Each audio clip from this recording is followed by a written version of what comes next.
మరి ఎంత నిజమో తెలియదు కానీ మన పత్రికలో వస్తుందైతే బ్రహ్మోస్ క్షిపణులను కూడా కరాచీ పోర్టు పైన ప్రయోగించామని. బట్ మా జాతీయ మీడియాలో వస్తున్న కథనాల ప్రకారం ఇస్లామాబాద్ పాక్ రాజధాని, అలాగే పాకిస్తాన్ కీలకమైన కమర్షియల్ మిలిటరీ స్థావరాలైన లాహోర్, కరాచీలపై కూడా భారతదేశం సక్సెస్ఫుల్గా అటాక్ చేయగలిగిందని. అంటే ఇప్పటిదాకా ఎయిర్ ఫోర్స్ ద్వారా ఉన్న అటాక్ కాస్త నావీ కూడా రంగంలో దిగింది అని. సో ఇది క్లియర్గా యుద్ధ పరిస్థితుల్ని తీసుకొస్తుంది. ఇప్పటికీ కూడా యుద్ధం అని మనం అనడం లేదు, కాన్ఫ్రంటేషన్, ఘర్షణ అంటున్నాం. కానీ నావీ రంగంలో దిగడం, ఇక మీ ఆర్మీ ఆల్రెడీ ఎల్ఓసి వద్ద పాకిస్తాన్ ఆర్మీతో తలపడుతుంది. అంటే ట్రయడ్ అంటారు, ఈ త్రివిధ దళాధిపతులు. ఎయిర్ ఫోర్స్ లీడ్ తీసుకుంటోంది, కానీ అటు నావీ రంగంలో దిగింది.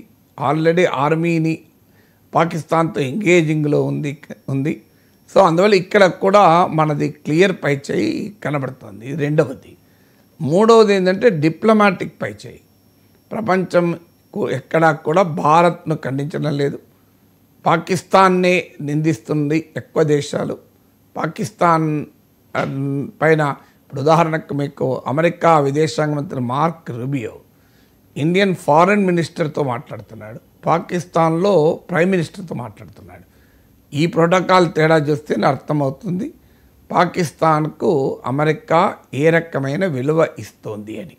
సో అందువల్ల డిప్లొమాటిక్గా కూడా అమెరికా ఆఫ్కోర్స్ ఇండియాకు అనుకూలమైన స్టాండ్ తీసుకోకపోవచ్చు, కానీ ఇప్పుడున్న సిచ్యువేషన్లో పాకిస్తాన్కు అనుకూల స్టాండ్ తీసుకోకపోయినా మనకు పైచేయిగానే భావించాలి.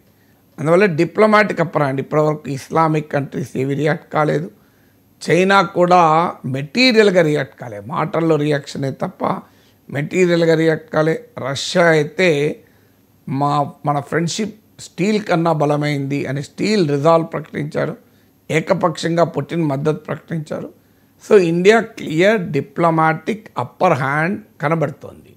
పాకిస్తాన్ కశ్మీర్ ఇష్యూను ఇంటర్నేషనలైజ్ చేయాలి, అంతర్జాతీయం చేయాలని కోరుకుంటుంది, ఇతరుల మీడియేషన్ కోరుకుంటుంది. భారతదేశం మాత్రం ముచ్చటే లేదు అంటోంది. తాజాగా అమెరికన్ వైస్ ప్రెసిడెంట్ చెప్పింది, ఇది fundamentally none of our business అన్నాడు. ఇది మన ఎవరికీ సంబంధం ఉన్న అంశం కాదు, ఆ రెండు దేశాలు చూసుకుంటాయని. So fundamentally none of our business, ఇది మన పని కాదు, మన ఎవరి పని కాదు అని, అమెరికా పనే కాదు ఇతర పశ్చిమ దేశాల పని కూడా కాదు అని భారత్ పాక్ ఉద్రిక్తతల నేపథ్యంలో మీ మధ్యవర్తిత్వం జరుపుతామంటూ ఉబలాట పడుతున్న వారికి అమెరికన్ వైస్ ప్రెసిడెంట్ స్టేట్మెంటే ఉదాహరణ. అందువల్ల క్లియర్గా పాకిస్తాన్ ఎయిర్ డిఫెన్స్ని ఛేదించడం, పాకిస్తాన్ ఫైటర్ జెట్లను కూల్చడం, నావీ రంగంలోకి దిగడం, ఈ మూడింటితో పాటు నాలుగవది డిప్లొమాటిక్ అప్పర్ హ్యాండ్ కూడా భారతదేశం సాధించింది. ఐదవది డొమెస్టిక్ కన్సెన్సస్. అంటే దేశం పాకిస్తాన్ ఏమో డివైడెడ్గా ఉంటే ఇండియా పూర్తి స్థాయిలో రాజకీయ పరమైన కన్సెన్సస్ సాధించాం. ఇది చాలా కీలకం, ఎందుకంటే ఏ కంట్రీ అయినా యుద్ధం అనేది కేవలం సైన్యమే జరపదు, దేశం యావత్తు నిలబడాల్సి ఉంటుంది. సో దేశం యావత్తు నిలబడడం అనేది ఐదవ ప్రత్యేకత. సో మా పాకిస్తాన్తో పోలిస్తే ఒక డొమెస్టిక్ పొలిటికల్ కన్సెన్సస్ మీరు వాళ్ళ పేపర్లో వచ్చిందండి. పాక్ ఎంపీ మాట్లాడుతున్నాడు, పాక్ డిఫెన్స్ మినిస్టరు అసలు దాడే చేయలేదని డిఫెండ్ చేసుకుంటున్నారు, క్షణంకో మాట్లాడుతున్నారు. పాకిస్తాన్లో ఆ రిగ్రెట్ మొదలైంది, కుక్కతో ఒక వంకరే కావచ్చు కానీ బట్ రిగ్రెట్ మొదలైంది. ఆరవది ఏంటి అంటే భారతదేశం వ్యూహాత్మకంగా కూడా ఎక్కడా కూడా మనము ఎస్కలేట్ చేయడం లేదు. అంటే పాకిస్తాన్ కోరుకునేది ఏంటంటే భారత్ విచక్షణారహితంగా కాల్పులు జరిపితే, మాపై దాడి చేస్తే మేము ప్రపంచమంతా వెళ్ళి ఇండియాను బదనాం చేయొచ్చు అనేది పాక్ కుట్ర. కానీ భారత్ ఎక్కడా సంయమనం కోల్పోవడం లేదు, చాలా క్లియర్గా ప్రపోర్షనాలిటీని మెయింటైన్ చేస్తున్నాం, నాన్ ఎస్కలేటరీ అప్రోచ్ను మెయింటైన్ చేస్తున్నాం, ఆ పాత్ దాటడం లేదు, వ్యూహాత్మక సంయమనం స్ట్రాటజిక్ రెస్ట్రెయింట్ పాటిస్తున్నాం. అది పాకిస్తాన్కు తల తిరిగిపోతుంది. ఎందుకంటే వాడు కోరుకునేది ఏంటంటే మనము సంయమనం కోల్పోవాలి, మనం ఇష్టారాజ్యంగా బిహేవ్ చేయాలి. అప్పుడు భారత్ను విలన్గా చూపి, భారత్ను దోషిగా చూపి పాకిస్తాన్ పబ్బం గడుపుకోవాలనుకుంటాం. ఆ అవకాశం మనం ఇవ్వడం లేదు.